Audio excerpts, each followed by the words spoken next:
We'd like to begin the session tonight by acknowledging that we're in Mi'kma'ki, the traditional territory of the Mi'kmaq people. I also want to acknowledge that the people of African descent have helped shape the history and culture of Nova Scotia for more than 400 years.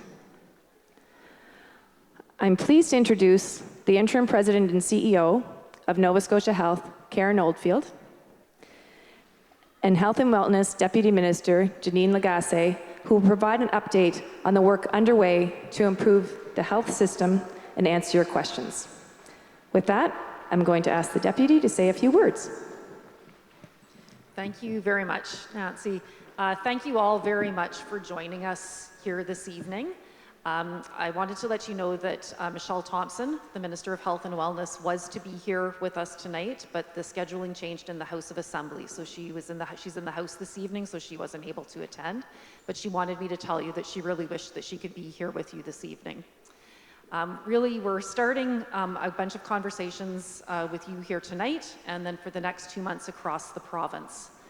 We want to hear from you. We hope to give you some information, and we're really looking forward to an engaging evening tonight. We know that there are huge challenges in the healthcare system. I spoke with a couple of you before we started this evening. I know that sometimes you have difficulty getting in to see your physician.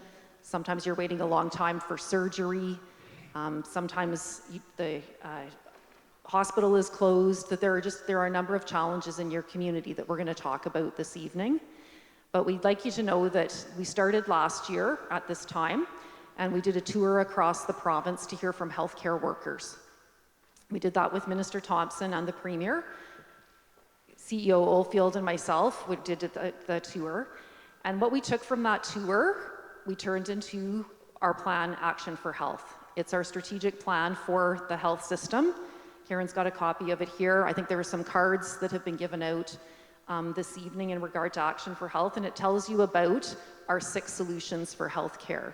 So really, it's the result of listening to healthcare workers, challenges they've seen within the system, solutions that they have for the system, and then us looking all across and saying, how can we do this together? Because we know that a problem in one part of the system has an effect on another part of the system. So we really need to look very broadly for the solutions that we're working on. We've also know that doing things the way that we've been doing them is not going to help. We need to do big, bold things. There need to be changes. So we want to talk to you about that tonight as well. That we know that tinkering around the edges is not going to help us anymore, and just adding more of the same is not going to help us out of this, that there will have to be changes to the system. So I know a number of you had an opportunity to visit some of the kiosks that are here tonight: continuing care, public health, mental health and addictions, primary care. So I'm not going to spend too much time talking about what we've done in those areas, because we'd like to hear from you, and we'll be able to give you some information through the question and answer session. But I just want you to know that Karen and myself, our teams, are very committed to making change and showing action in the system, and we really need to do it now. And so that's why we're here to speak with you tonight and going to other communities throughout the province, and I'm really looking forward to our conversation tonight. Thank you. Hi, it works. Okay, great. Yes, my name's Karen. The first thing I'd like to do is, number one, thanks for coming, especially on a rainy night. And with this kind of a turnout on a rainy night, it does show how much you care about your community hospital. And the second thing I'd like to do, just humor me, please. I would like all of our frontline healthcare workers, so they're mostly in the back, but I just want to make sure we're able to see who they are and recognize the work that they've been putting in over the past 2.5 years, especially in this community. But all frontline healthcare workers, if you could just stand and be recognized, I'd really appreciate it.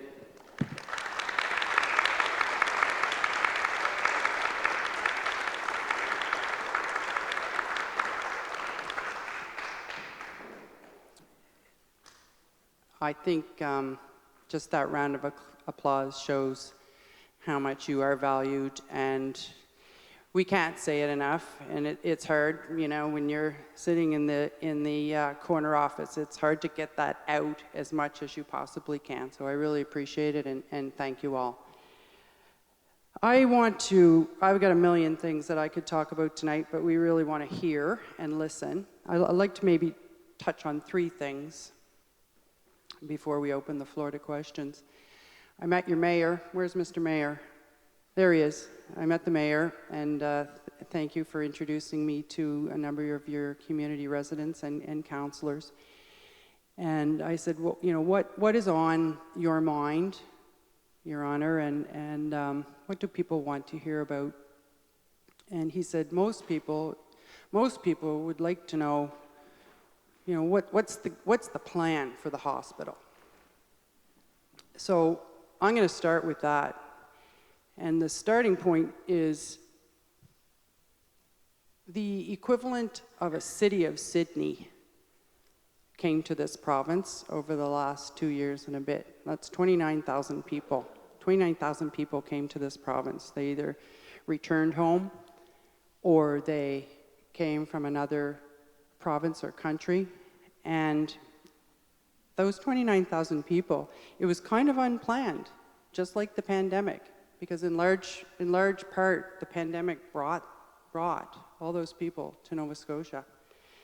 And where they came is very interesting. So there's 2 primary corridors where many of these people came.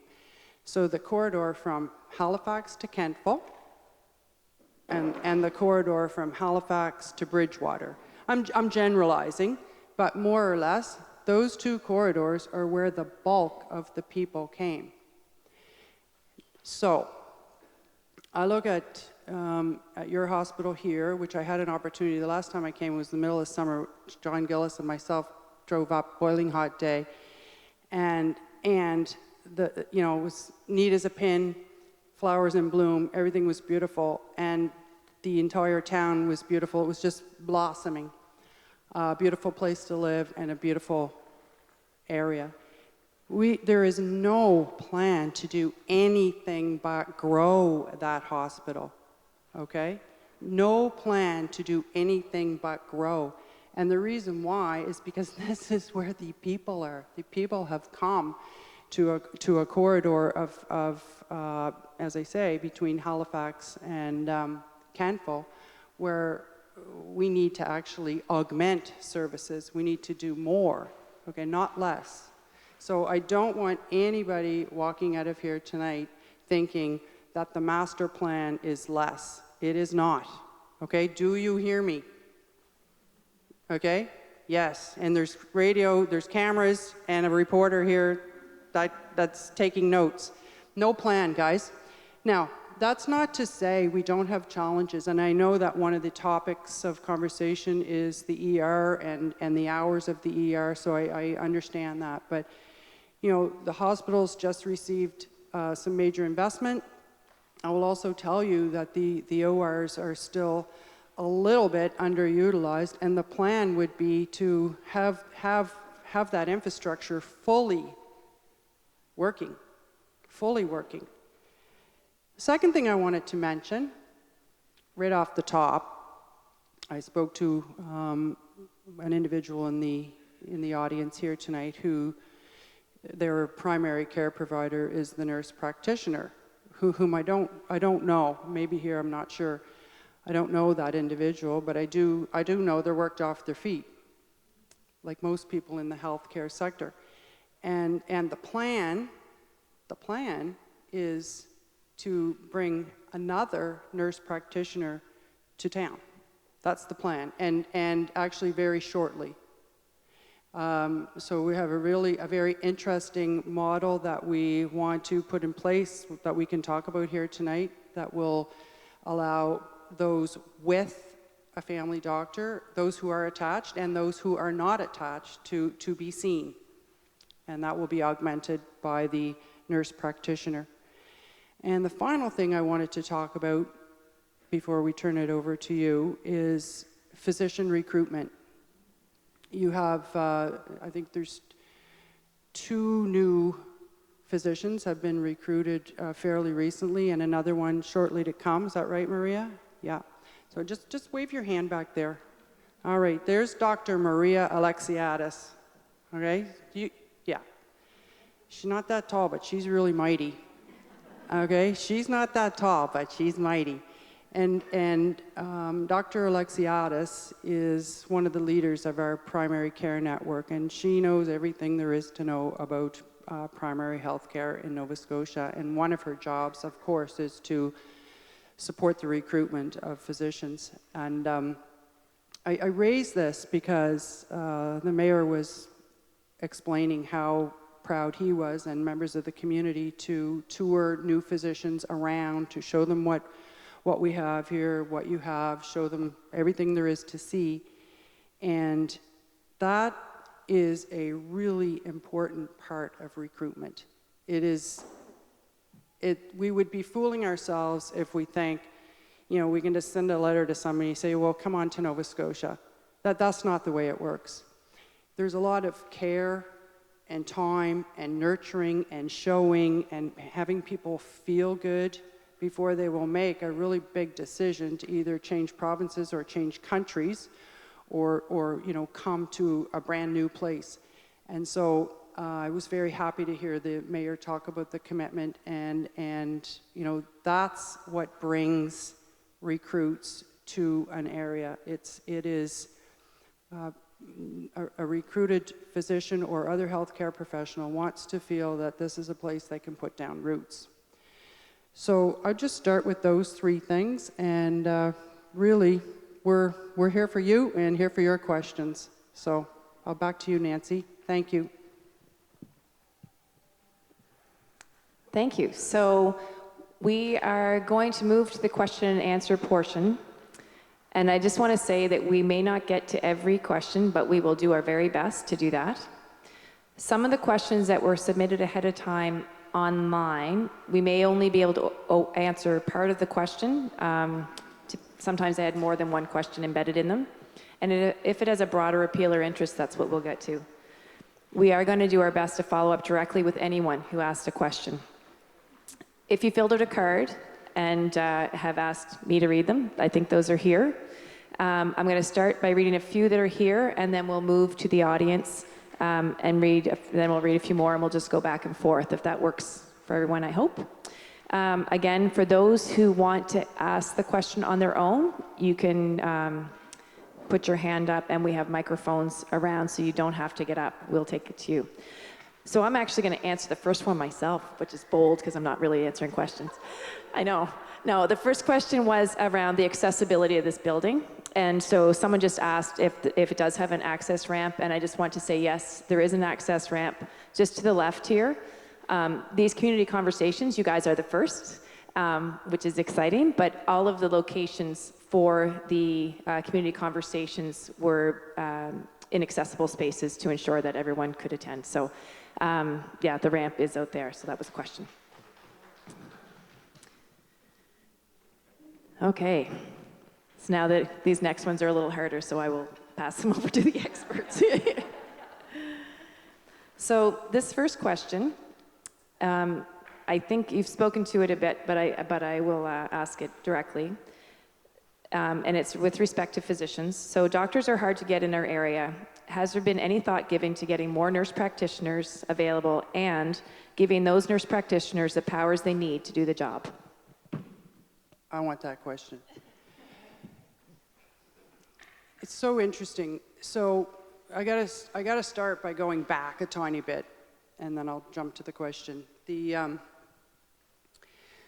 way we're set up, we have the health leadership team. So Jeannine, the deputy, myself, the board administrator for Nova Scotia Health, and Dr. Kevin Orrell. And very early on, so that group was put in place September 1, 2021. And in very early days, we started to look at scope of practice. So that would include nurse practitioners, that would include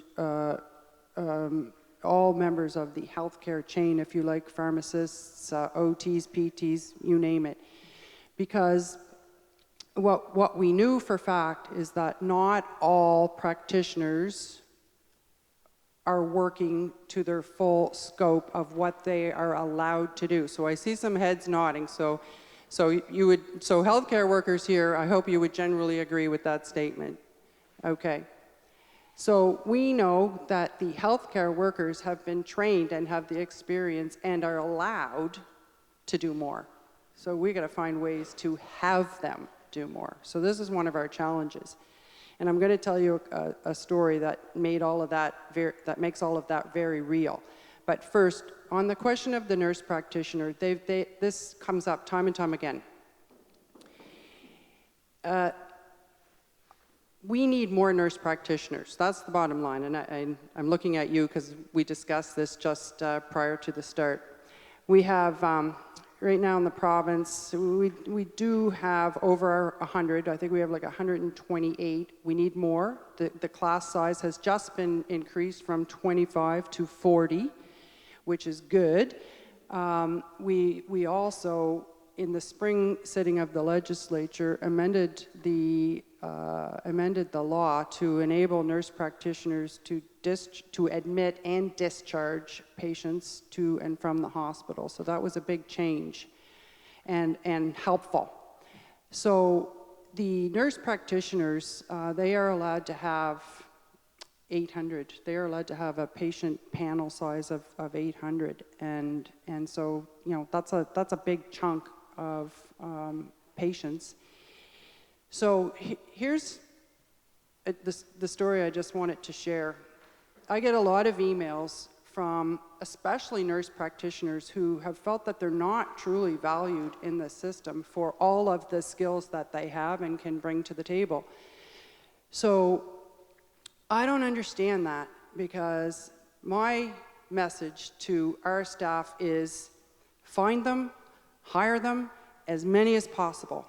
And yet I still get emails that say, I'm a nurse practitioner and I can't find a job in Nova Scotia. So I'm just telling you, that makes me crazy. It is not the direction. So here's what I did. The last time I heard that, I just put a note on my own personal LinkedIn that said, calling all nurse practitioners. We want you, we want to hire you, we have jobs for you. Any person who wants a job can have a job. We have 50 people on a list, 50 nurse practitioners on a list that came forward as a result of that one simple outreach. Okay, so now we've got 38 of them placed, and we have a few more that we need to place. So I guess that's a long way of saying nurse practitioners are extremely valued and valuable, and we need to find ways to have them working at the top of their scope, just as we need to find ways to have everybody else in that chain work to the top of their scope. You want to add anything, Jeannine?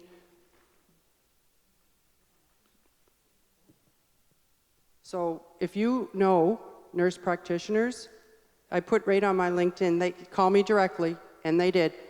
So I answer my phone and my email, so I want them.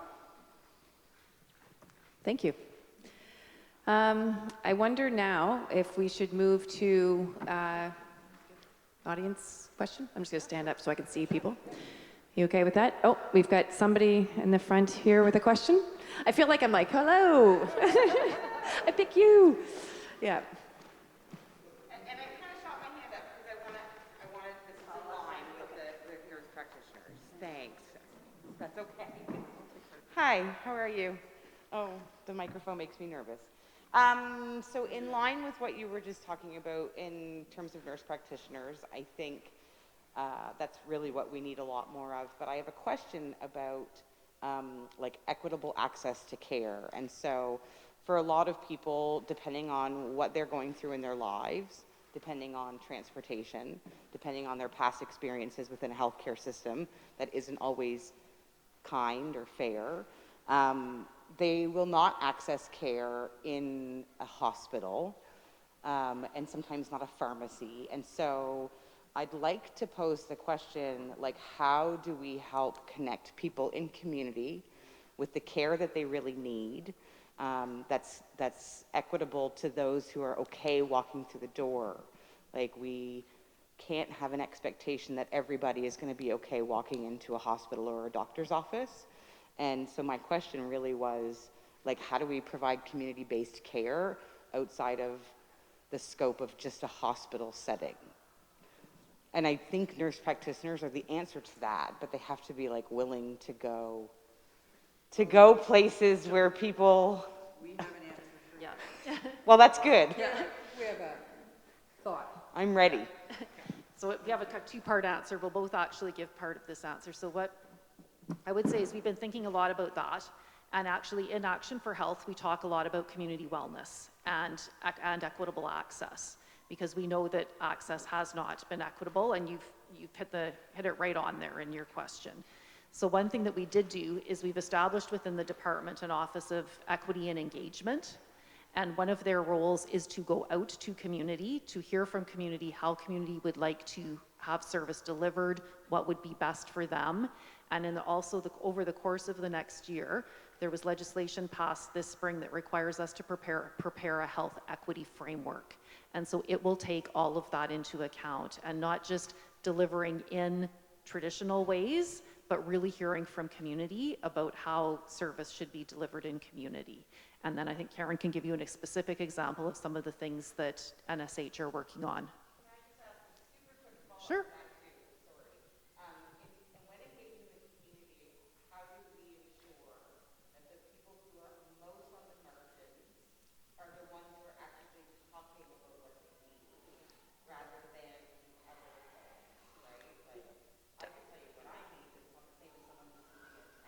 Absolutely, and that's why too, and that the real focus of it is hearing lived experience, right? And ensuring that we are getting people who are members of the community as well. So it's not always going to be staff going out. It will be us working with community leaders and people who are right in the community to find out who we should be speaking with. Okay. Yes, what I'd like to add to that, excuse me, is we all went through Hurricane Fiona 4 weeks ago. And we had an opportunity to try something. We've been thinking about it, but this caused us to do it faster. And I don't know, maybe you saw, I think there was something in the paper about this, but the hurricane was on Saturday, Sunday, the weekend, and first of the week, we said, we want a mobile clinic put up in Cape Breton. And I kid you not, 24 hours. We found it, we staffed it, we had it up, and it went on to Landsat Member 2, actually, and that particular, that was a site that was chosen. But when you are activating a mobile clinic, there were IT requirements. I mean, there's all kinds of things that you need. You don't just sort of drive in and it happens. So we had 2 nurse practitioners who were the primary care providers. They drove all night to get to Sydney to be on that bus. And we also had a number of people involved who were internationally educated. One was an internationally educated physician. The other was not a physician, but a healthcare worker who helped to triage people, to meet people, to greet people. So we had a real team. And to come back to the question specifically, so where the bus was located was one point. But the second thing, they saw on average 40 patients a day. Most of the patients were unattached. And I just want to share this one story, okay, because this will stick with me as long as I live.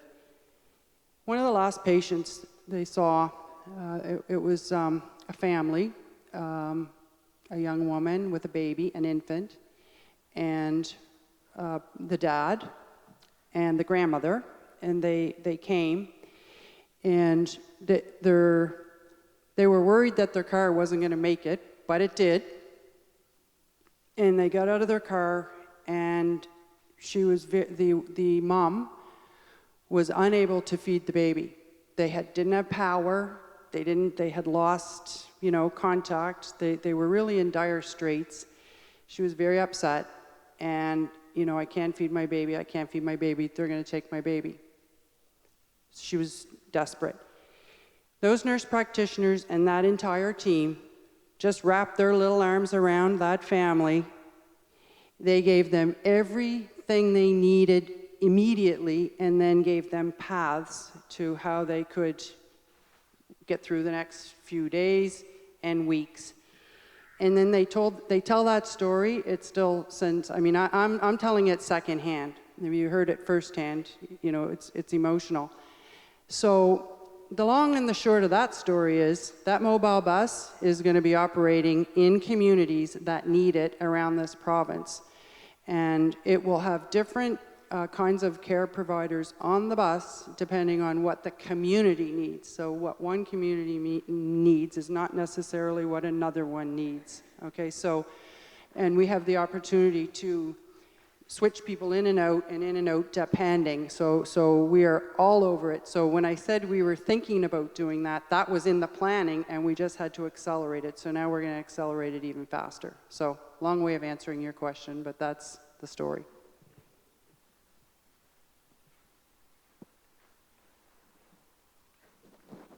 Thank you very much.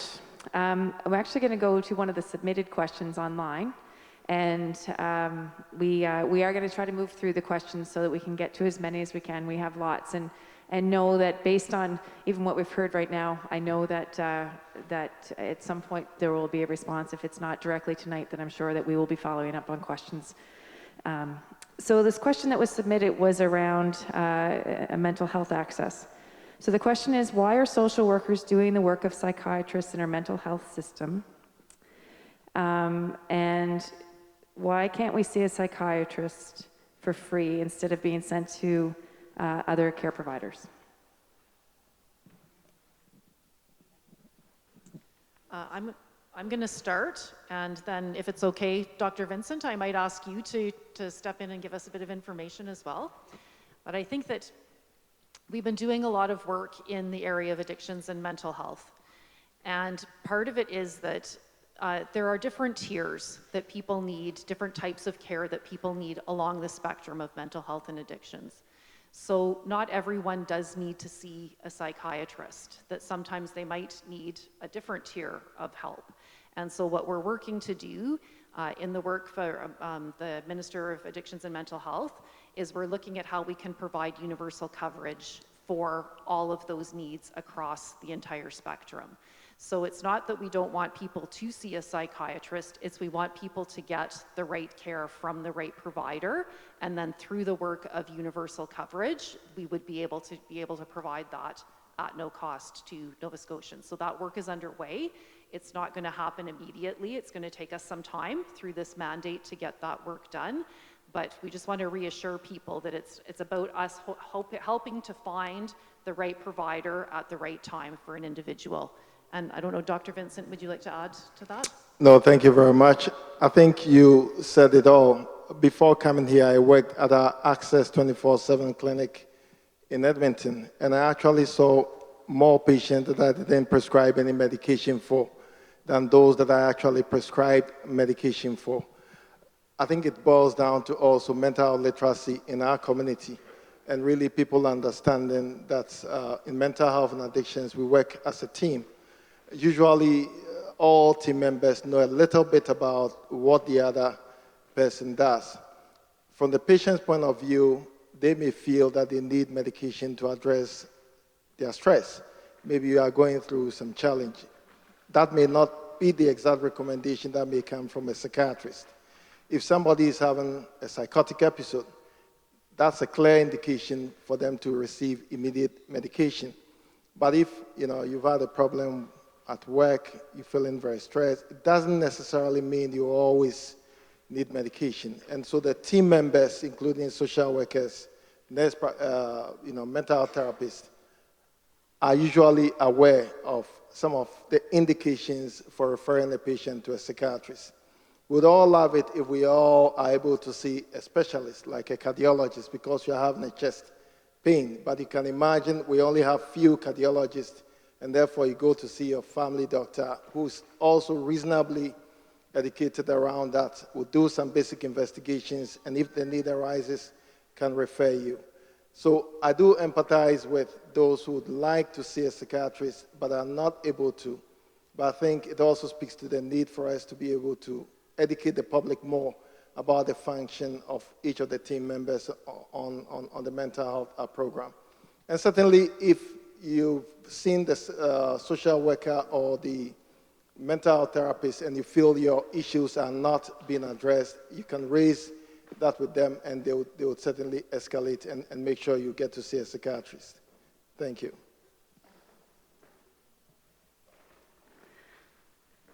Thank you. I'm going to go back to one of the submitted cards, but from Kathy Pemberton. It's Kathy. She has a question. Oh. Someone will bring you a mic. I guess I don't have to go down. I get all excited. Pass the mic over. I need my card.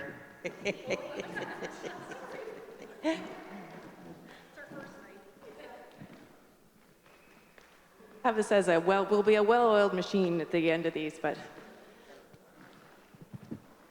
Family doctor, only phone calls is a big problem. And we've had this since COVID started. We cannot go to the office to see him. There are times we do need to go see him. So what's your advice on this? Interesting, because I had a question of that nature recently. In fact, so recently it was my very own brother-in-law. Karen, what am I supposed to do? So I asked, and you do have the right to see your family physician. But his doors are locked. So he's not in his, so help me understand, he's like gone? You mean he's gone, or he just takes a phone call? He just takes phone calls only since the pandemic started. Okay, so that, maybe what we could do is go offline so I could understand to get a name so that I could follow up. But I will tell you, you do have the right to see your physician. Okay, and why can't we have more than one doctor in emerge? At a given time? Yes, because if a trauma comes in, the doctor and the nurses are busy, and you're sitting 6 to 8 hours or more. Well, the only reason that there wouldn't be more than one would simply be scheduling and availability. Like, there's no reason other than that. So we've only had one in Windsor at all times. Correct me if I'm wrong. I can't comment on that, but what I would tell you is there's no, we're not saying you can only have one doctor and that's all you're allowed to have. Oh, okay, I understand what you're saying, but Yeah. we only do have one in Windsor, and that makes it hard. Well, it does. It makes it harder at all times to see people, to schedule, to have it open at all times. So that's point is noted. Okay, because we're finding like Windsor Hospital has been closed several nights because of this situation. Yes, actually, I asked, and I have a list of the closures. I'm aware of the days and the nights. What happened to all the doctors and nurses since the pandemic started? In Windsor or generally? In general. It seems like everything went down and nobody came back. I think the answer to the question is that people, so there's numerous aspects, numerous reasons for this. One, we have more people. Two, many people did not go to a doctor or try to see their doctor during 2.5 years of a lockdown. And there was pent-up demand, so that's definitely caused a number of issues. We also have, our healthcare providers have been under extreme stress for a very long time, and they're suffering from burnout. So they perhaps may not work as much, or they may not see as many people, and so it's not one thing, it's many things. And as you know from just, reading and watching the news, this is certainly not unique to this province. It's actually a global issue. And so when I talk about communities really reaching out to help on the recruitment side, it is for these reasons. And the other interesting fact, we have had some retirements, some early retirements, but just here's a stat to kind of think about.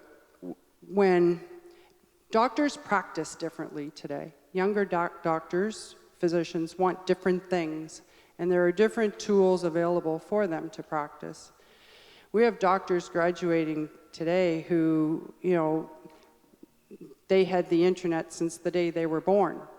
And so they're so used to having many things handled through technology, and our systems have to catch up to them.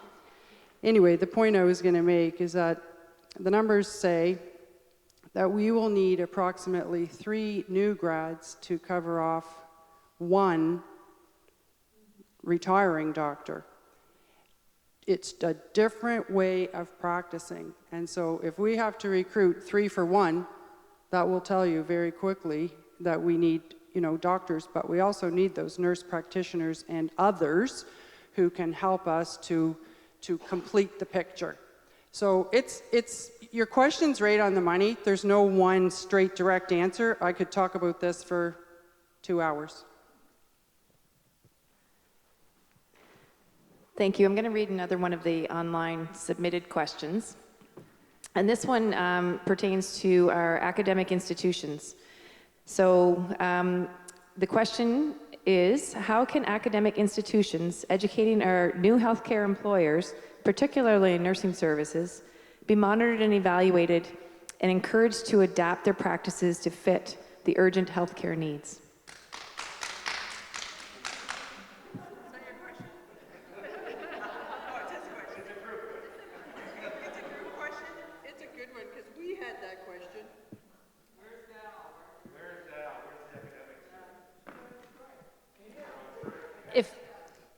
No, you take it, because I'll go nuts.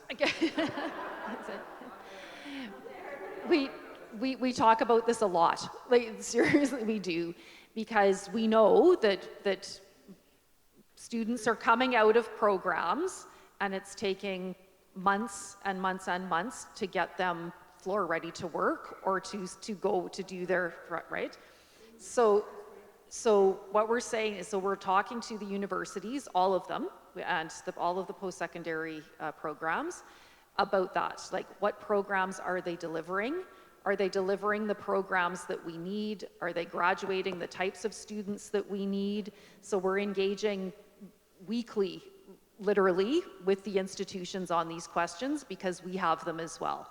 That it's definitely a question that is always that has been on our mind all year.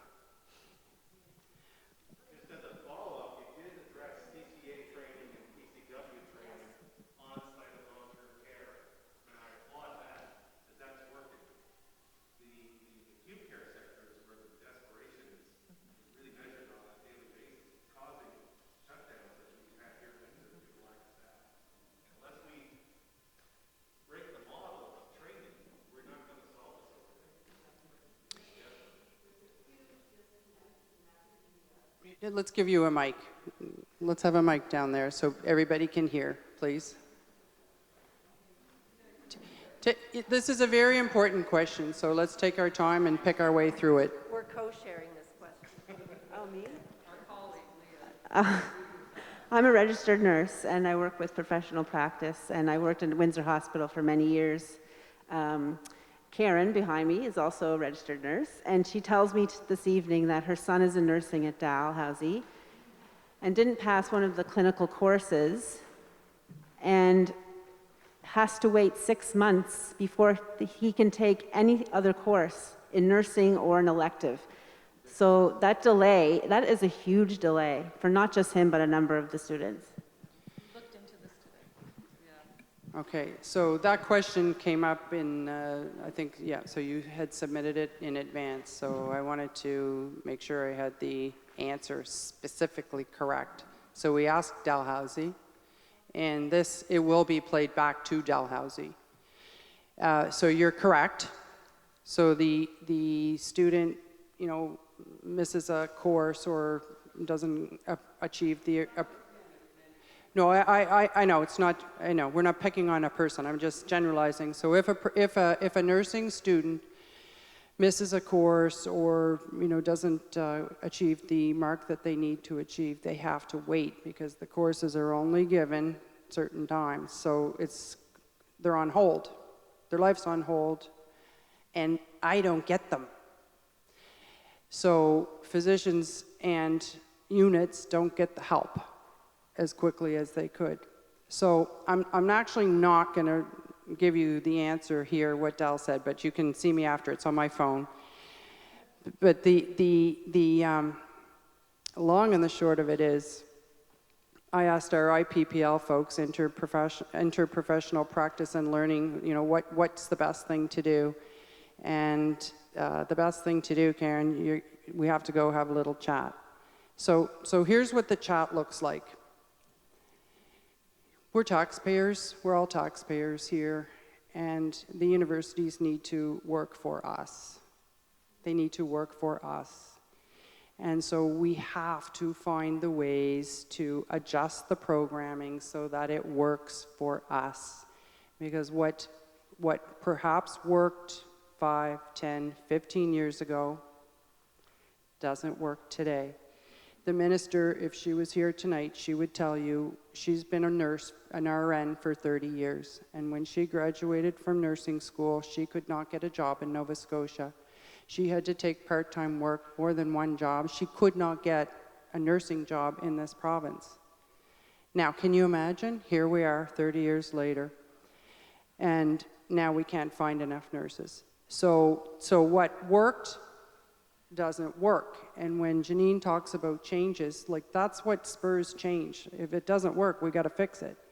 So I guess long way of saying, we have to find the ways for the universities to help us. And it's not just nurses, it's all across the health spectrum. They may have, 5 seats for radiation technologists or 6 seats for a sonographer or so forth, and when we need many, many more.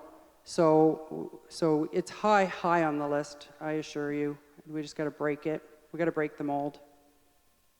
And we have situations where the universities will take the 93 average person who may or may not be the best nurse. They may or may not be.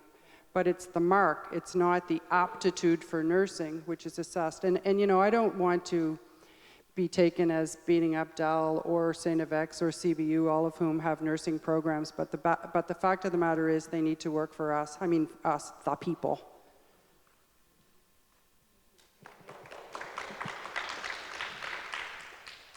Thank you. So now I'm confused about whether we're in the audience or we're up here. I don't know where we're asking questions, but I think we're actually an audience question, because that was technically from the list here. So is there anyone else here in the room that has a question that they would like to ask themselves? We have someone, oh gosh, we've got a few. So I'm sorry, sorry. So I'm gonna say 1, 2, and 3, but we won't do them right now. So 1 right now, and then we'll take 1 here, then we'll do 2, and we'll go back and forth. My question relates to recruiting and making positions more attractive. Have they considered, as you talked about, internationally trained MDs? Also, other immigrants that are qualified and who are frustrated because they cannot work for one reason or another, which I, as an outsider, don't understand. Also, in terms of GPs, is there any way they can make it a little less bureaucratic for those people so they aren't burdened with all that extra stuff and let them deal with people more? I love your questions. Thank you. I'll answer the second one first. So we actually have been doing a considerable amount of work. It's a cooperative effort between the province and Doctors Nova Scotia and our Office of Regulatory Affairs, and it's a project specifically related to reducing physician burden. And so they're doing a number of things, and it relates to forms that they have to fill out, different things like that. And what they're doing is then they're measuring the number of hours that it's reducing from them having to do admin, and then allowing them to go into practice. So I can tell you that it's been going on for, I think, about 6 months now. They're seeing very good results from it, very positive results, and feedback from the physicians. So there is actually a project that is fully underway to reduce physician burden. Let me deal with the question about internationally educated. And, you know, this is one of the things, like, that'd be one of the Premier's top 5 for me that I hear very, very regularly as we're briefing him and you know, getting direction and so on and so forth. So we know how many internationally educated medical students, especially those from Nova Scotia who went away to Ireland or Australia, those in particular, we want them home and we want them working here. Somebody who's born and bred in Nova Scotia is much more likely to stay in Nova Scotia than somebody who, you know, maybe from another province and who comes here on a return to service agreement. When it's up, 3 years, 5 years, they go back. So what we've done, without getting into all the gummy worms, we've worked with Dalhousie and also with the outfit is called CARMS, Canadian Association of Residents Matching Services. So they match residents to jobs. So medical residents get matched to jobs. And what we've done through our work with Dalhousie is have a specific stream for those Nova Scotians who have been educated outside of the province. So we've enlarged the opportunity for those people to come home and live and work here. So we're just in the final throes of doing that, and so the next matching, so I think in July we will have that stream open. And I can tell you already I know from the numbers that in July of 2023, the graduating class from Dalhousie Medical School will graduate more family practice medicine practitioners than any other class in history. So we have a focus, trust me, we are. So we have to work with the partners, but we're very focused, and it's an excellent question. And you know, we talk to students. I get emails all the time. I want to come home. I want to come home. I want to practice in Shetty Camp. I want to practice here. I want to come home. So we have to find the ways to get those people home as quickly as possible. And you know, I guess I would just also maybe talk to some of the work that we're doing with other with healthcare professionals from other countries, including the Ukraine, for example. We see that in the news regularly. We have a massive outreach effort right now to Ukrainian healthcare workers. I think there's over 1,000 doctors and highly trained Ukrainian healthcare workers who have had to flee their country. So the trick is to, you know, land them, and what we've been trying to do is say, okay, listen, we have a job for you. It may not be exactly what you've been trained to do, and it may take time to get you to that place, but we have a job for you in our system. So we're trying. And you know, it's of course we understand. It just doesn't make sense. Somebody's, you know, they're driving a taxi. They're a Ukrainian trained physician. So when I talked about that mobile bus that we put in member to, we actually did have a Ukrainian trained individual. And think how happy they were, finally back, able to do what they do. So they were excited. Thank you. So I'm going to go back to one of the other cards that was submitted. So this question is around unvaccinated healthcare workers. And are they going to be allowed back to work? There is no plan at this time to change the rules, no. Okay, that was a quick answer. Thank you. So I think we're back to the audience questions, and I think someone in the back, do you still have a question? Great, thanks. I have a few questions, but I'll ask one, I guess, for now. It's got to do with the recruitment and hiring new doctors and hiring new nurses and so forth. My significant other, for example, works as a CCA. When they're short on nurses, they have to call Nurse on Wheels, for example. Now, these figures aren't exact because I'm not a financial expert by any means, but say you're paying a nurse $40 an hour to work at Dykeland, and the private nurse that you're calling in from Nurse on Wheels is $60 an hour. Then you're paying her company another $40 an hour on top of that. Why not just pay the nurses we have the $60 an hour, cut out the middleman, save the taxpayers some money, and staff these places?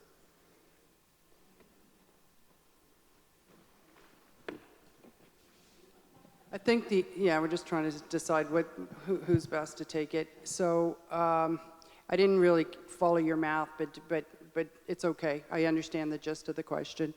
So we have situations, I'll just give one that I'm a little bit more familiar with. So we do have travel nurses in the province. And they may be Nova Scotian, but they may, come from another province, working for a company that we need to bring into Nova Scotia. Like I can tell you that there are some in the Western Zone. There's been heavier use of travel nurses, as well as in the Northern Zone, heavier use of travel nurses. One of the challenges that we encounter, they are paid more. Their expenses are paid. They're in, they're out. They don't have to live the day in, day out. They can kind of come in, do a job, and then leave. And it's very, very difficult for perhaps somebody working alongside them who's been the nurse from Nova Scotia or other healthcare worker from Nova Scotia working day in, day out. Their expenses aren't paid. Their hotel's not paid for. So it's the similar kind of thing. And so your question is, well, why don't we just pay our nurses or the individuals more? If we had more, if we could get more, then that would be, one aspect of it. We're using travel nurses, not huge amounts, but certainly through the summer, we really needed them to keep certain sites in the province open.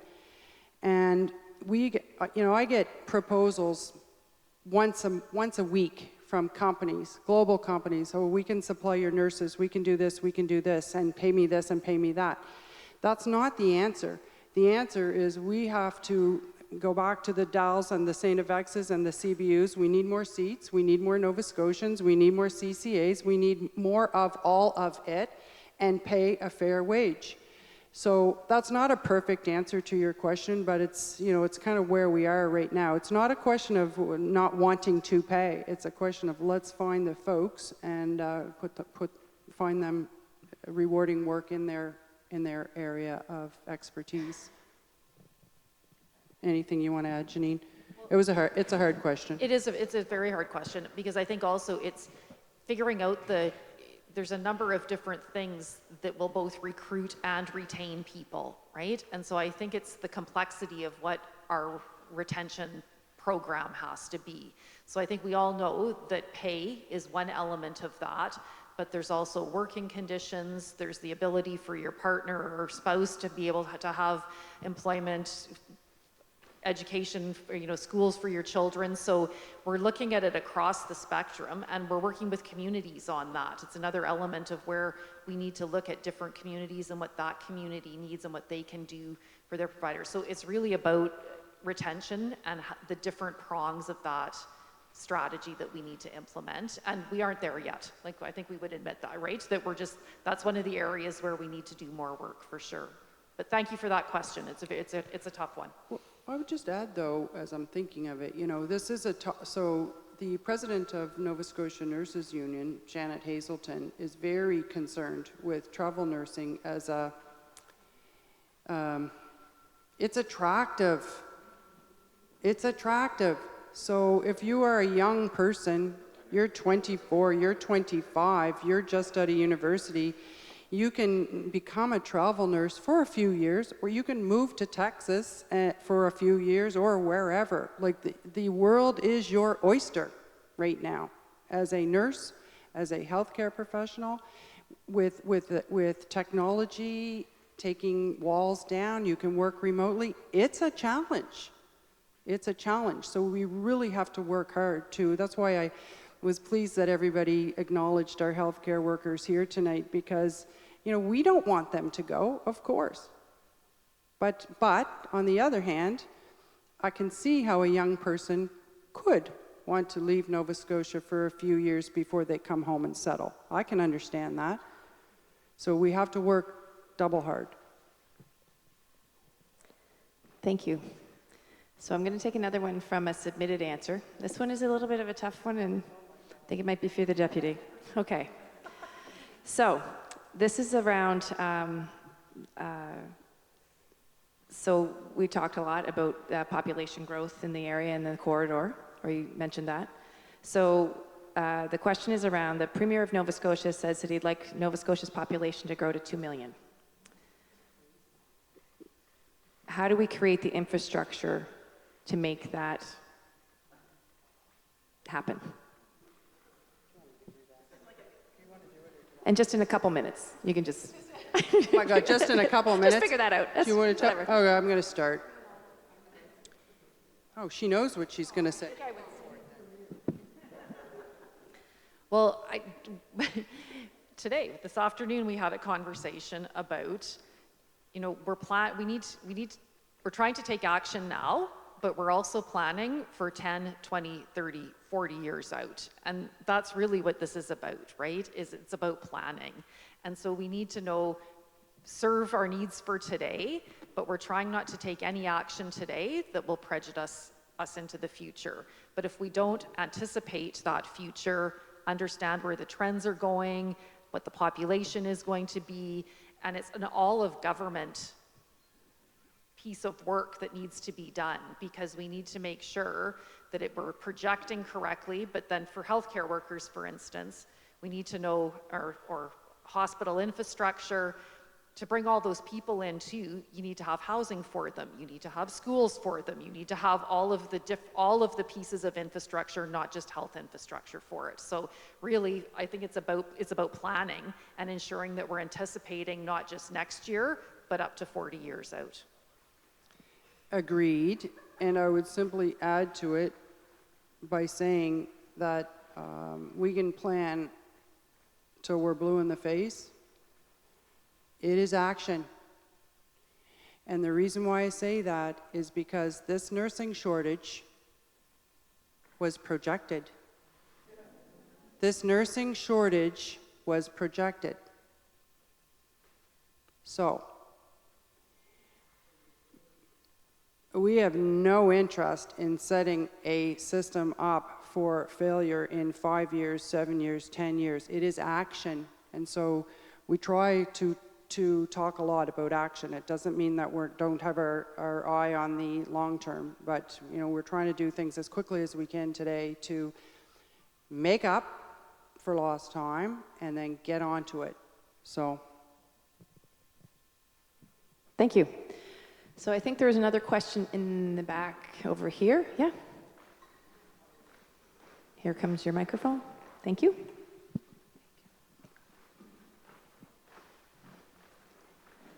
I'm concerned about the emergency care in the community.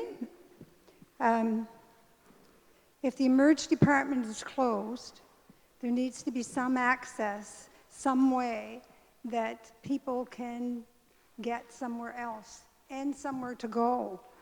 When it was closed in the summer, both Cobequid and Kenfall were overcapacitated at the same time. The ambulances were very tied up at that time, and it makes a very difficult situation for this community when there's absolutely nothing. There's got to be some planning or something that can be done.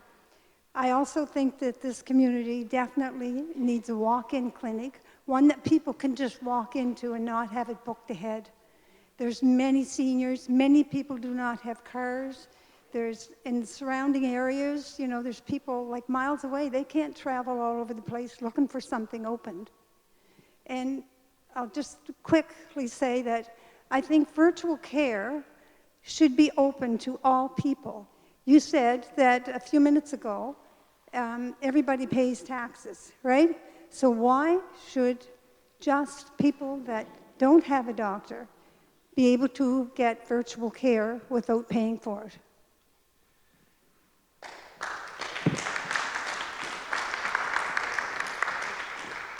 I need to deal with the last one first. I agree. I personally agree. Okay, I personally agree. So just to put it in context, we have a whole virtual care group team here, so if I say anything incorrect or you want to add, just wave your hand, okay? Look, virtual care started May 2021. Yeah, virtual care, Nova Scotia, May 2021. Think about that. Okay, well, there was nothing. There was no virtual care. So built from the ground up, and then so that's what I'm losing time here. A year and a half, almost a year and a half. So we're now at a point where we can provide virtual care to all Nova Scotians who are unattached, so that's rounded the 100,000 mark. And I look at the numbers every day. I look at how many people sign up for virtual care. I look at how many people have tried to get an appointment that day. I look at how many people get their appointments, what's the wait time, etc. I look at these stats every single day. I agree with you 100%. Everybody wants to have access to virtual care. If you just need something, you know, quick, easy, it's so convenient. So that's the plan. So it took us, you know, that is the long-term plan, but there's so many elements that go into it. So for example, there are a number of organizations that have opened up. I don't know about if they're accessible here in Windsor, but certainly in the city, there's a number of organizations that are advertising virtual care. The problem is the physicians and care providers aren't necessarily licensed to carry on business here in Nova Scotia. So that's a challenge. So what I'm telling you, virtual care in Nova Scotia, 100% safe, high quality. Maple is the underlying platform. Maple is a service for which people have to pay $69. I mean, people can do that if they want to. Pardon me? I don't know that. But I'm simply saying on the safety side, I can tell you that the Maple platform is safe and virtual care in Nova Scotia. But others, you know, the deputy will tell you from a regulatory side, we cannot stand behind them because we don't know, okay?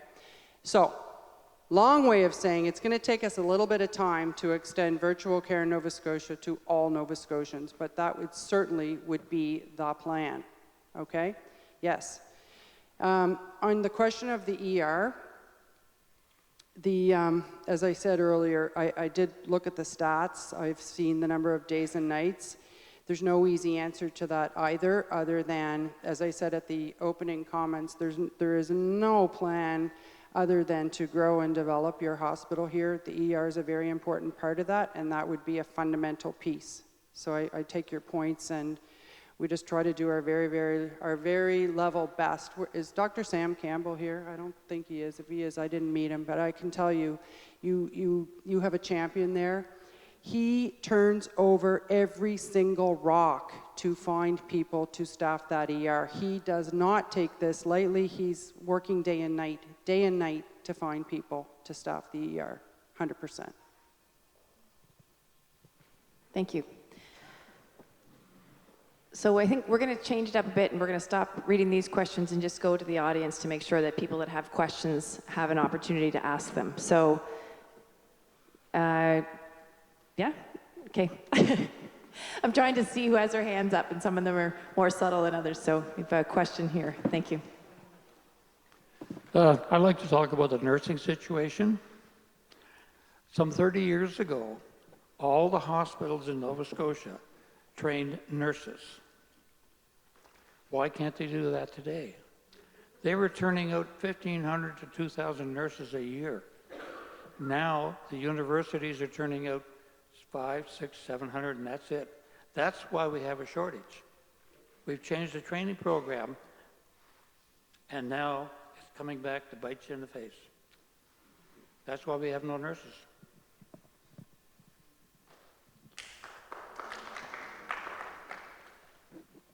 I think it's an extension of the conversation that we had about the training over here. Absolutely.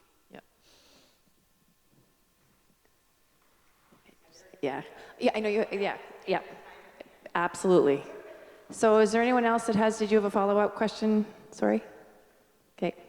Is there anyone else that had, not that I don't want to call on you, but I just want to know if is there someone else that hasn't been called on that has a burning question that they want? And then we'll go back to those that have secondary follow-up questions. Okay. Let you go, and then I'll, okay, thank you. There was no comment on having a clinic. Is there any possible way we're going to do that? Thank you. And I'm going to ask Dr. Maria, who's intimately involved with the setup of what the plan is, to speak to it, if you would. Dr. Alexiadis, please. Thank you.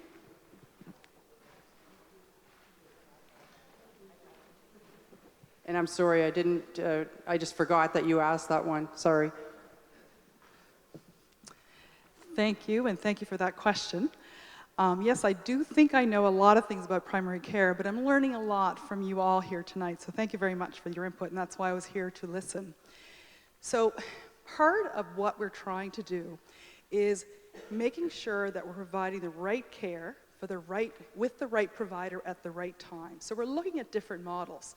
Sometimes it's not always the ED. Sometimes it's just urgent care. So if you need to see someone, maybe not because you're having a heart attack, but you need a stitch, or you may have a broken bone that needs a cast.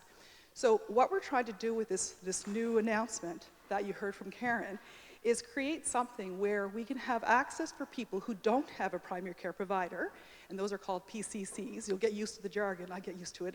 I dream about it night times. The other is something called a UCC, and what that is, it's like an after-hours clinic where we can staff it with physicians and nurse practitioners. So if your own family doctor has closed their office because they're off or it's the evening, you have a place to go. So we're trying to provide different levels of care in different ways. So those are the ideas that we're coming up with. If you have better ideas, send them our way. I know Karen wants to hear them all the time. But we're trying to figure out how do we provide the care that each community needs and what is the type of care. So yes, there's times you're going to need emergent care. Well, you may need an ambulance to take you somewhere. Or if the ambulances are not taking you in for something that you can go on your own, they'll be freed up so they can take you to the place that you need to go because you're having a heart attack or something that needs that tertiary care attention. So hopefully that answers your question. No? So we're not getting a walk-in clinic. I'm sorry? So it's kind of like a walk-in clinic, I guess that's the way to say it. But it's not. Unfortunately, there is no more walk-in clinics in this province that let you just walk in. Because of the pandemic and because of all the health precautions, you still need to have appointments. So I think that may not be answering or helping you exactly with what you want, but it's halfway there.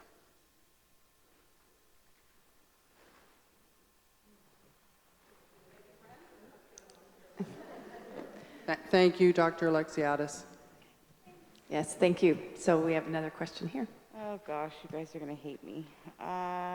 So a lot of this conversation has been about like NPs and nurses, and there's this feminist piece of me that what I hear in that is that we societally continue to download frontline care and frontline hard people-facing work to people who we pay less, like we do in the nonprofit sector, than we would a doctor. So here we're going to pump out some nurse practitioners. We're going to pay them 60 or 40% of what we pay a doctor.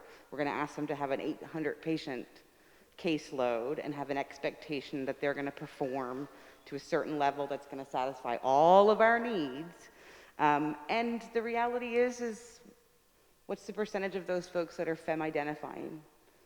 So again, we societally download the hardest, most demanding, emotionally, physically demanding work to people who we devalue in a different way than we value our doctors.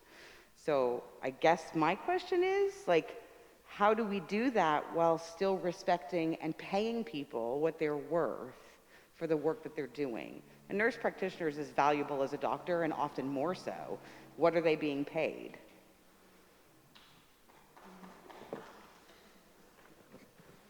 All in, it's getting close to 120. Would depend on their particular specialty. Like a family practitioner, it depends, but it would be more than that as a general principle. And a nurse, it depends how much overtime they would do, or what level they are, because they have seniority. I mean, look, I can't take on your societal issue, but what I can tell you is that we certainly want people to be paid fairly for the work that they do, and we value every person in the healthcare system. I do understand, I put myself in that spot, and I hear you. So I'm just not sure if I can fight that fight today.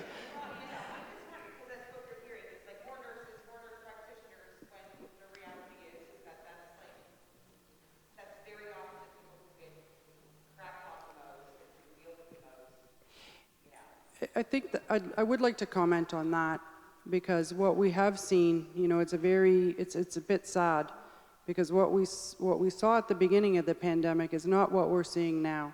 At the beginning of the pandemic, we saw our healthcare workers they were heroes, and everywhere Tim Hortons certificates, people had placards, they clapped for them, they were heroes. And now, because people are very frustrated with either long lineups, with inability to access, now they're not heroes. Now they're being screamed at, they're being punched, they're being sworn at, and they're not heroes. But the fact is, they are. And, for anyone in this room, you are heroes, and we're trying our very best to make sure that we keep you that way. Well said. Thank you. So we do have another question here, and then here. So. On? Okay. So last year I had the opportunity to personally experience Nova Scotia's healthcare system. And I went to Hants County Hospital, and they did blood work and found out I was having heart problems. They immediately transported me by ambulance to the QE2, went into cardiac care. Fabulous, fabulous team. I have nothing but good things to say about them. I was scheduled for open heart surgery. The COVID shutdown came, cardiac care people, the catheterization lab had time. They looked at my results, and then they were able to put me in, and I got some stents and went home. So it was about a 1-week experience, felt great. Super. However, during my week in the hospital, there were things I noticed. So before I go on, I'd just like to ask what percentage of the nursing staff at the QE2 are full-time permanent? I can't tell you that off the top. I can find it out, but I don't know off the top. Because when I was there, the nurses were constantly changing. They were not full-time. They did not have stable shifts. And that makes a huge difference. When you're talking about recruiting nurses, it's not that they weren't working full-time hours. They were actually, in fact, working more than full-time hours, but not regular hours, no stability, and that doesn't make that occupation very attractive. People go into healthcare because they have a fundamental value for connecting with people and taking care of people. The system that saves money by keeping people part-time as staff doesn't allow, and in fact works opposite, a system where those nurses are able to function in a way that is personally rewarding. And so you have a system that is self-defeating in terms of what the nurses are able to do, what they're able to withstand, and the care they're able to provide. They're also not able to develop a relationship with the patients at all because they're constantly changing. So I obviously am not shy and was able to advocate for myself and take care of things and ask questions and pursue that. But that's not necessarily the majority of people when they're lying in a hospital bed in Halifax when they live in Windsor, and they don't necessarily have, and COVID, everything is shut down, so there's no care, there's no support people there. We talk about technology and people being able to reach out. What percentage of people in Nova Scotia needing health care have access to computers and the skill set to be able to find what they need? And these are assumptions we're working on as solutions, but are they the right assumptions? And what are the support mechanisms that are being put in? So a couple of things to unpack there.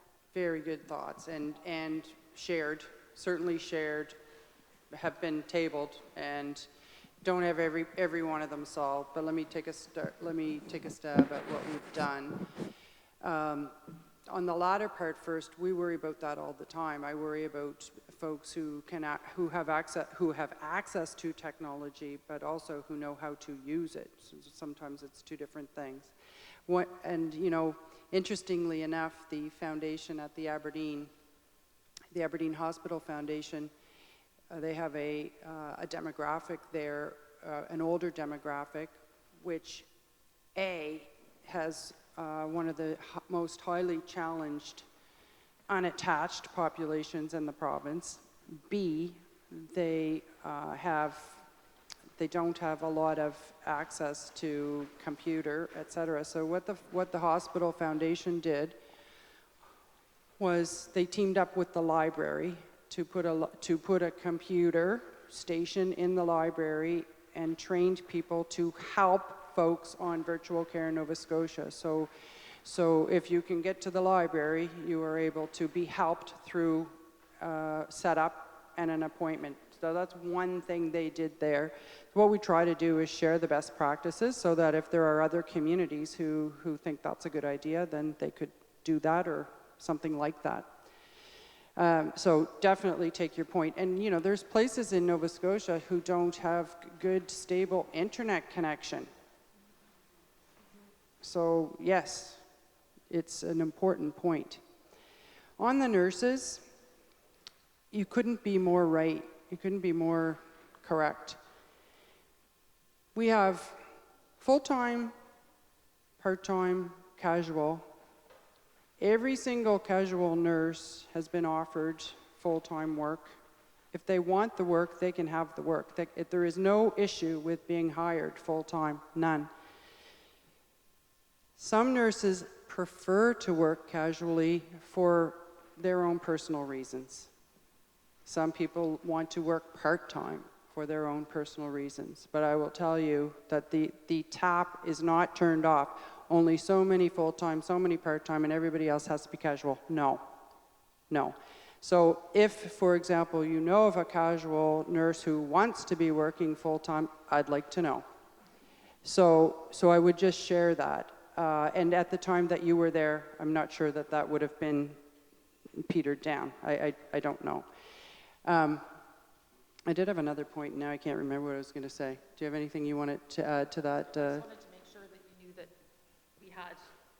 that anyone who is not full-time has the opportunity. Can I have a comment? Yes.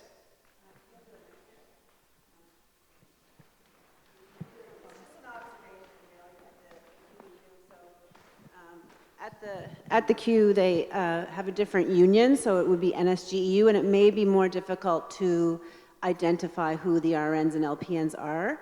The rest of a lot of the other facilities in Nova Scotia Health have NSNU, and those nurses need to wear a black pants and a white top. So you may have been seeing people that may have been housekeeping or dietary staff or other staff. Yeah, so that's just a comment, an observation that may be contributing. Yes, actually, I remember my other point. You know, you talked about COVID and COVID shutdown, and, you know, there's no question that many healthcare workers were redeployed across the system. And that definitely leads to, you didn't see the same person twice, perhaps. And yes, so we started to redeploy very quickly. So it's just a factor. It's just a point. Thank you. I think you have a question up here too. I feel like I'm pointing at people when I'm not really trying to point at, just select, and then someone in the back. Yep. So is it okay if I actually don't have a question? It's more of an observation. So tonight I came here to kind of get information, and I'm what's referred to as an unattached or a from-awayer. I'm not from here. I moved here 15 years ago. You refer to the unattached having access to virtual care. I spoke to the virtual care folk. I'm one of those rich people who pay a whole $800 a year to get Maple because I don't have a family doctor. You commented on having to be wealthy. That $800 that I'm paying Maple guarantees that I have access to medical 24 hours a day, 7 days a week. I check with the virtual folk Monday to Friday, office hours, no weekends, no holidays. That's not convenient when we don't have a walk-in clinic and when we don't have a hospital. Nova Scotia, since COVID, a whole bunch of from-awayers moved here, which drove up the population. One of the things I would say I'm very disappointed I heard tonight, and I don't recall names, bringing Nova Scotians back to work in Nova Scotians, giving only this province the ability. It's like we want our people. As a from-awayer, I am very aware of being treated quite differently here. The population that's coming here are from-awayers. We are the highest marginally taxed province in all of Canada. So the money that's coming here from the from-awayers, for whatever reason it may be, that's where the money is coming from. All the healthcare dollars in Nova Scotia are not paid directly by taxpayers. They are paid by the federal government by transfer payments. I'm in public accounting is what I do. That money is from-awayers. So I think the mentality has to be all-encompassing because we are no longer just Nova Scotians here. And it doesn't necessarily make people feel all that welcome about staying. Anyways, just an observation because I was getting a little miffed. If it's me who is biased towards Nova Scotians, I have to, like, I apologize. There is no offense at all. It's, all I'm trying to say is, our experience shows that especially in rural Nova Scotia, if you were born there, you have an affinity that sometimes makes you come home. That's all. I welcome all. I welcome you. And thank you for making your comment. Again, we're all in it together. We're not going to grow our population to 2 million without having everybody. So I'm sorry if I offended. Thank you, and I think there's another question down at the back. Yeah, my name's John Smith. I have a few comments and just one question. First off, the emergency room at Hants Community Hospital, I'm glad it's on your radar. I don't think we can go another year like next summer with so many closures. There's just too many things that could happen. And I read your paper that's on the desk there with all the initiatives that the Department of Health is putting into trying to fix healthcare. And I got to say, I'm impressed. It's amazing. There's a lot of things there. So I applaud you for that. I also want to say, thank you for the raise that you gave CCAs in long-term care. I've worked in long-term care for a little over 30 years. I think it's one of the single biggest initiatives that's been done in long-term care. Yeah. It was a 23% raise, so it just goes to show how much it was needed. And my question is really, one of the initiatives there was about the number of new single beds that you were building in the province, and I think the number was 2,500, with an additional 1,000 if funding was coming from the federal government. So I was wondering where the funding was from the federal government, whether it was provided or it's still in negotiations, or where that stands. Thanks. I'll speak to you offline after to get your contact information, because that's an initiative of the Department of Seniors and Long-Term Care, and I don't have the exact background on it to answer it, but I'll speak to you offline after, and we can make sure that we get that information to you. And thank you very much for your comments. I can tell you that the CCA raise is something that we're very proud of, and it was very, very important, I know, to the minister and to her colleagues to get that done last year. So I'm glad. Thank you.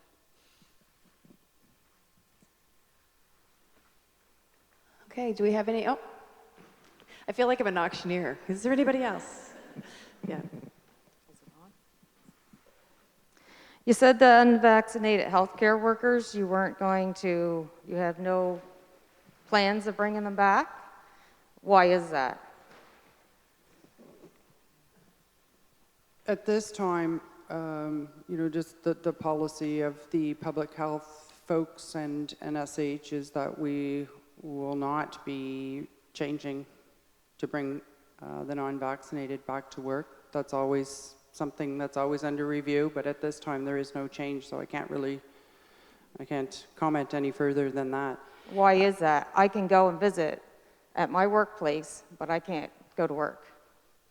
I'm sorry for that, but that is the policy at this time. Healthcare is depreciated, yeah. I definitely don't feel appreciated.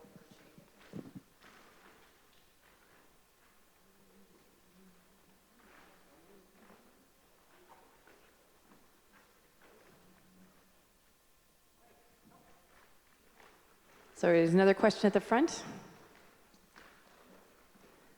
And we're getting close to time, so if you have a niggly question that you're thinking that you want to ask, we're going to be closing up soon, so, Thank you. I did submit this question online. My name is Belinda Seagram. I'm a clinical psychologist and the executive director of a nonprofit called Landing Strong.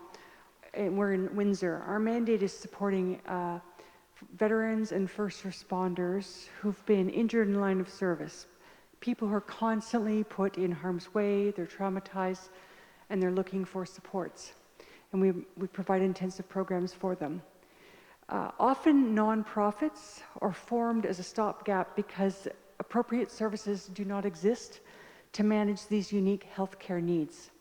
Are there strategies in place to try to help these nonprofits continue their essential work that they're doing to help support those who are in turn supporting others?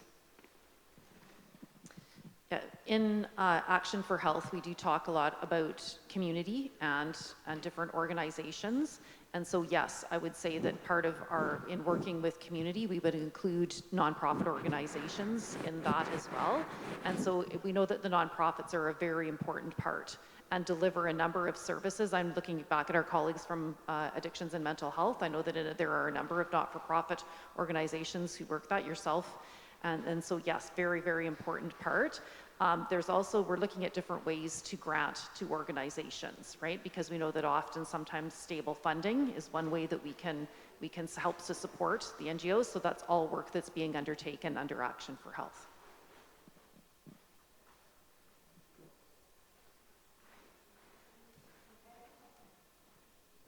Okay, I didn't see any other hands up, and we really are getting close to the time.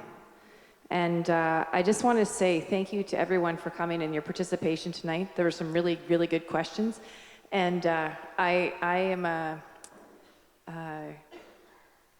in awe of the courage it takes sometimes to ask the questions from the leaders in our organization, and the courage it also takes to sit in front of a group of the community members that maybe there's some unhappiness about some things, and to come out here and do that. And I think that that says a lot about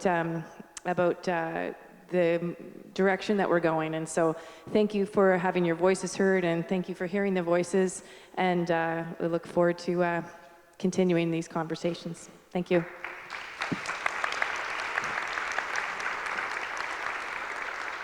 Just a parting word, a final word. Thank you for having us. Thank you for having us in your community, especially on a rainy night.